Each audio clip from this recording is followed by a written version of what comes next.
Bismillahirrahmanirrahim. Assalamualaikum warahmatullahi wabarakatuh. Perkenalkan, nama saya adalah Ihsanuddin Syarahim. Saya adalah mahasiswa teknik industri dari Jakarta Global University, Kota Depok, Jawa Barat. Pertama-tama, izinkan saya untuk memperkenalkan poster saya yang berjudul Poster Desain Layout Pabrik UMKM Tahu Cilodong dengan pemanfaatan pengolahan limbah padat dan cair menjadi biogas. Saya mengambil tema dari poster ini dan desain ini itu karena zaman sekarang kita berlomba-lomba untuk berinovasi, semakin canggih teknologi, tapi masalah lingkungan kita terbelakang. Yang artinya kita kadang-kadang acuh terhadap lingkungan. Maka dari itu saya dan perusahaan mengingatkan atau menghimbau serta mengajak, ayo bersama-sama jaga lingkungan kita dan terus berinovasi dalam teknologi industri. Desain layout pabrik sendiri memiliki peranan yang penting dalam meningkatkan efektivitas dan efisiensivitas, yang dimana dari kedua itu bakal menaikkan produktivitas. Jika produktivitas naik, untung bagi perusahaan tersebut atau UMKM tersebut pasti bakal naik. Tapi jangan lupa, ketika ada produksi pasti ada limbahnya. Maka dari itu jangan lupa untuk pengolahan limbah. Saya di sini bakal mengubah limbah cair menjadi biogas, yang dimana nanti mempunyai nilai jual sendiri ataupun bakal menghemat untuk biaya operasional. Metode yang saya pakai itu ada 5 langkah. Langkah pertama itu adalah tinjauan pustaka. Yang kedua itu adalah studi kasus. Yang ketiga adalah mengidentifikasi masalah. Yang dimana pada langkah pertama ini saya menentukan mana yang saya bakal tuju, mana yang saya bakal analisa, mana yang menjadi proyek saya untuk poster kedepannya nanti. Dan setelah dapat, saya lanjutkan ke langkah kedua. Langkah kedua yaitu perumusan masalah. Yang dimana perumusan masalah ini saya sudah tahu. Ketika saya datang pada tempatnya, saya lihat, wah ternyata masalah ini yang bakal saya angkat dan saya teliti untuk mencari solusinya. Langkah ketiga adalah pengolahan data.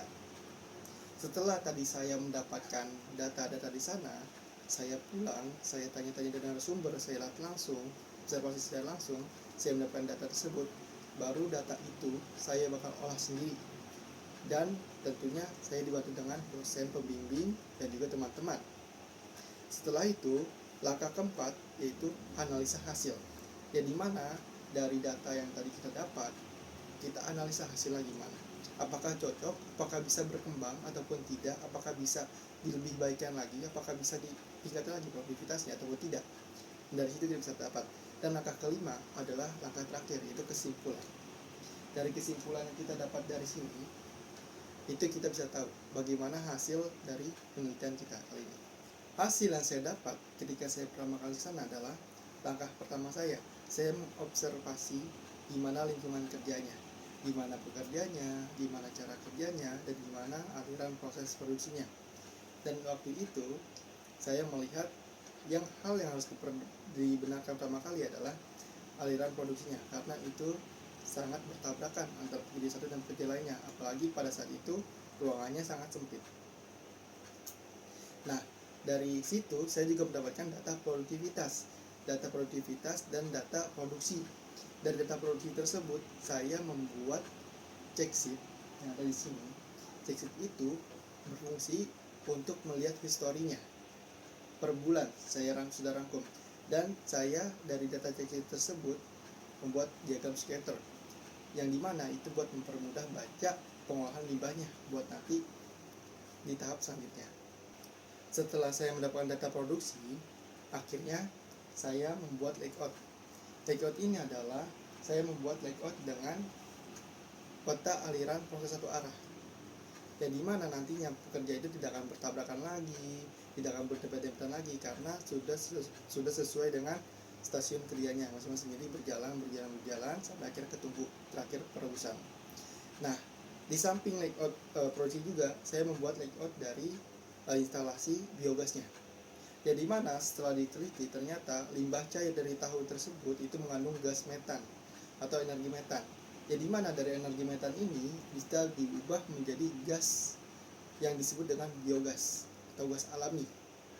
Nah, Uniknya teman-teman, instalasi ini cukup cukup simpel.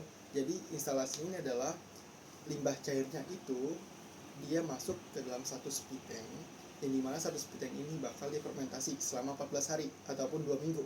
Dari 2 minggu ini dia bakal menghasilkan gas yang nantinya kita salurkan lagi ke tabung selanjutnya, yang dimana tabungnya itu adalah tabung untuk menampung gasnya sendiri yang bakal didistribusikan ke warga ataupun ke, balik lagi, pengguna operasional, bisa menggantikan kayu bara tersebut teman-teman.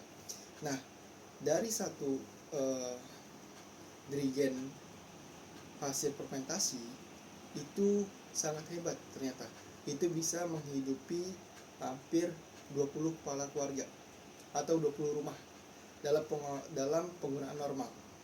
Jika kita bayangkan di sana kita bisa menghemat bahkan sampai 3 tabung setiap bulan teman-teman.